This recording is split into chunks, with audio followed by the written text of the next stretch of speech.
Gironde, la situation continue de s'améliorer ce matin sur le front des incendies malgré quelques reprises de feu. Hier, à Landiras, où près de 14 000 hectares ont brûlé, les pompiers ont réussi à sauver la quasi-totalité des habitations. En revanche, dans les bois où travaillent des milliers de sylviculteurs, on commence à peine à évaluer les dégâts et ils sont colossaux.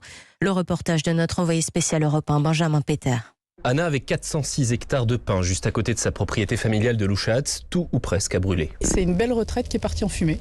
La forêt chez nous, c'est des investissements de retraite et voilà quoi. Les pins, ça se coupe tous les 25 ans. Il y a des parcelles qui étaient prêtes à couper, c'est fichu, ça c'est parti. Pour beaucoup, c'est un complément de revenu, un investissement. Philippe Carrère est le maire de Louchatz, mais il est aussi sylviculteur. Il a perdu 250 hectares dans l'incendie.